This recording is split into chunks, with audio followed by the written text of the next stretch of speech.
ఓం శ్రీ గురుభ్యో నమః. శ్రీ మహాగణాధిపతయ నమః.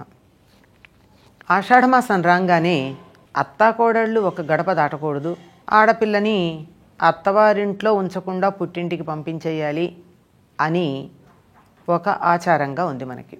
దీనికి కారణం ఏమైనా ఉందా?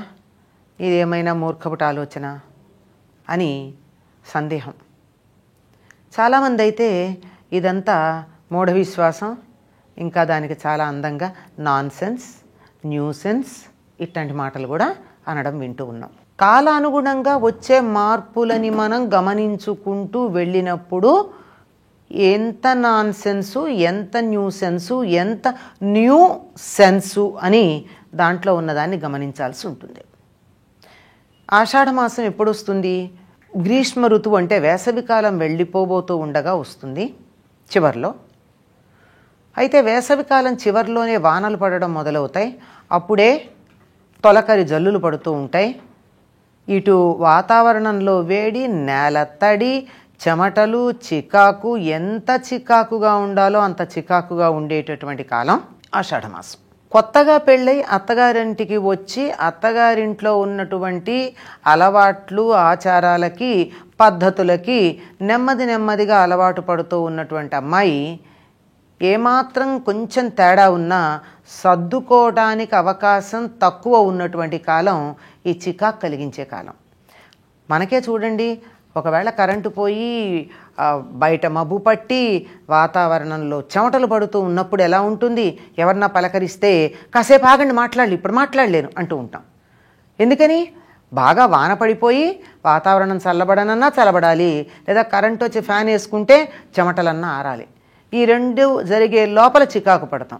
ఇటువంటి వాతావరణం నెలంతా ఉండేటటువంటి అవకాశం ఉంది కనుక అత్తగారు కోడలు ఏ చిన్న విషయానికన్నా అభిప్రాయ భేదం వస్తే అందులో మొదటి సంవత్సరం జీవితాంతం గుర్తుండిపోతాయి గనక కాస్త దూరంగా ఉంటే మంచిది అని ఒక సామాజికమైన కుటుంబపరమైనటువంటి ఒక సమన్వయం దీని గురించి చెప్పారు.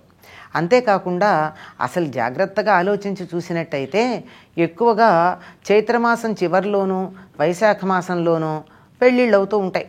పెళ్ళిళ్ళైన కొత్త కాలంలో అమ్మాయికి పుట్టింటికి వెళ్ళి అమ్మా నాన్నల దగ్గరికి వెళ్ళాలని ఉంటుంది. భర్తని వదిలిపెట్టి వెళ్ళడము అంత ఇష్టంగా అనిపించదు, అమ్మా నాన్నల మీద బెంగగానూ ఉంటుంది. కనుక నువ్వు ఇప్పుడు పుట్టింటికి వెళ్ళాలి అని ఒక కాలాన్ని కనుక నిర్దేశించి చెబితే అదొక ఆచారంలో భాగంగా వెళ్ళిపోయి తనంతట తాను వెళ్ళినట్టుగా కాక పుట్టింటి మీద ఉన్న బెంగ తీర్చుకోవడం కూడా జరుగుతుంది. ఇది మరొక కోణం. అసలు విషయం ఏమిటి అంటే ఇది సరిగ్గా పంటలు నాట్లు వేసేటటువంటి సమయం. భారతదేశం మౌలికంగా వ్యావసాయిక దేశం. దేన్నైనా మనం వ్యవసాయంతో అనుసంధానం చేసుకుంటూ ఉంటాం. ఎందుకంటే తిండి తిన్నాక కదండి ఏదైనా ఆధ్యాత్మిక సాధన చేసినా, ఆనందంగా ఉన్నా, కళలు, సంస్కృతి ఇట్లాంటి వాటి గురించి మాట్లాడినా, మతం గురించి మాట్లాడినా, ప్రవచనాలు చెప్పినా, విన్నా, పూజలు చేసినా, ఏం చేసినా మొట్టమొదట కావాల్సింది ఏమిటి అంటే గాలి నీరుతో పాటుగా ఉండవలసింది ఆహారం. గాలి నీరు లభ్యమవుతూనే ఉంటాయి. అంటే ఈ మధ్య నీరు కూడా ఇబ్బంది అనుకోండి, గాలి కూడా ఇబ్బంది పడే పరిస్థితి వస్తుంది. ఆహారం అయితే మన ప్రయత్నం చేసుకోవాల్సిన అవసరం ఉంది. కనుక అటువంటి ఆహారాన్ని సముపార్జించటం ప్రారంభించేటటువంటి రోజుల్లో కొత్తగా పెళ్ళైనటువంటి కుర్రవాడు భార్య మీద ఉన్నటువంటి మోజుతో పొలానికి ఆలస్యంగా వెళ్ళినా, లేదా తొందరపడి ఇంటికి వచ్చినా, పొలం పనులలో దృష్టి పెట్టకపోయినా సంవత్సరం పంట అంతా ఇబ్బంది అవుతుంది. అందువల్ల కొద్దిగా దూరంగా ఉండడమే మంచిది. అట్లాంటప్పుడు ఎట్లాగో భార్య ఇక్కడ లేదు కదా, పొలం పనుల మీద దృష్టిని కేంద్రీకరిస్తాడు. ఇదే కదా మనకి ఈ భావాన్ని ఆధారం చేసుకునే మేఘదూతము లేక దూతమేఘము అనే పేరుతో ఉన్నటువంటి కాళిదాసు రచించినటువంటి కావ్యం, ఖండకావ్యం మనకి లభ్యమవుతోంది. ఆయన ఏమని చెప్తాడు అందులో? కశ్చిత్ కాంత విరహ గురుణ స్వాధికారాత్ ప్రమత్త అంటాడు. ఒకానొక యక్షుడు కొత్తగా వివాహం అయి ఉండొచ్చు, అలాంటి తన భార్య మీద ఉన్నటువంటి అధికమైన విరహం వల్ల స్వాధికారాత్ ప్రమత్త, తను తన కార్యాలయంలో నిర్వర్తించవలసినటువంటి కార్యాలలో కొంచెం అజాగ్రత్త వహించట. అంటే భార్య గురించి ఆలోచించుకుంటూ కార్యాలయంలో పనిచేయలేం. సరే ఆయనకి కోపం వచ్చింది. నువ్వు ఇక్కడ ఉంటే కదా నీ భార్య గురించి ఆలోచిస్తూ పని సరిగ్గా చేయట్లేదు, అందువల్ల నేను దూరంగా పంపించేస్తున్నానని చెప్పి వింధ్య పర్వతాల మీదకి వెళ్ళిపోమన్నాడు. రామగిరి ఆశ్రమంలో ఉన్నాడు. ఇదంతా కథ. అంటే కొత్తగా వివాహమైనటువంటి సందర్భంలో కొంతకాలం పాటు భార్యాభర్తలకు ఒకళ్ళంటే ఒకళ్ళకి విపరీతమైన ఆకర్షణ ఉండి తాము చేయవలసిన పనులు కూడా అశ్రద్ధ చేస్తారు. అంచేత కొంచెం దూరంగా కనుక పెట్టినట్టయితే ఈ నెల పంటలకు కావలసినటువంటి నాట్లు సవ్యంగా పడతాయి, పొలం పనులు చక్కగా జరుగుతాయి. ఇది మరొక దృష్టి. ఇదంతా పైకి సమన్వయం చేయడానికి మనం తెచ్చుకున్నదైతే అసలు విషయం ఏమిటంటే, ఈ సమయంలో గనక గర్భధారణ జరిగినట్టయితే ఉత్తమమైనటువంటి జీవులు దిగి రావడానికి అవకాశం తక్కువ. మరి మిగిలిన నెలల సంగతి ఏమిటి? మిగిలిన సంతానం, మిగిలిన సంవత్సరాల సంగతి ఏమిటి అంటే, మొదటి సంతానం విషయంలోనే ఇన్ని జాగ్రత్తలు తీసుకోవడం జరుగుతుంది. మొట్టమొదటి దానికి ముహూర్తం పెట్టడం కానీ, తరువాత ఈ సమయంలో సంతానోత్పత్తి జరగకుండా జాగ్రత్త పడడం కానీ, ఇలాంటివన్నీ చేయడం దేనికి అంటే మొదటి సంతానం వరకే చేస్తారు.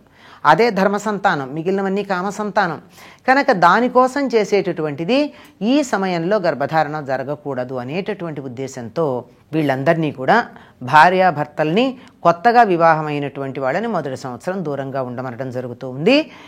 ఎందుకంటే అంతకు కొద్ది రోజుల ముందు ఈ సమయంలోనే అటు ఇటుగా దక్షిణాయనం ప్రారంభమవుతుంది. ఇది జూలై 16, 15 ఈ మధ్యలో ఉంటుంది.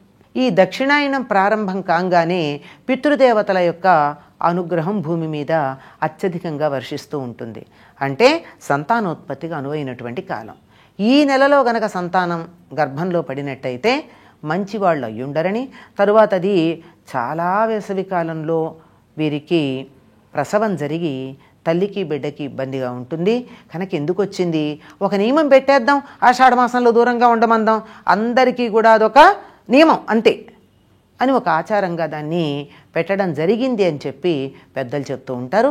ఇంతకుముందు చెప్పిన 3 మనం అన్వయం చేసుకోవడానికి చెప్పినట్టు, సమర్థించుకోవడానికి చెప్పిన వివరణలైతే అసలైనటువంటి వివరణ ఇది.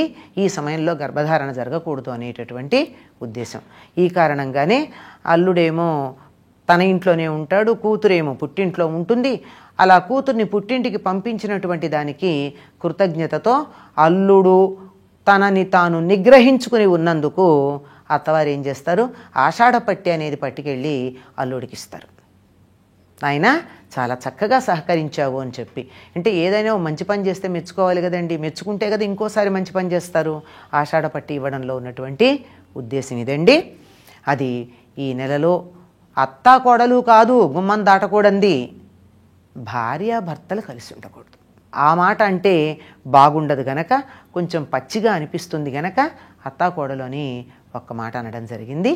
అంతేనండి. స్వస్తి.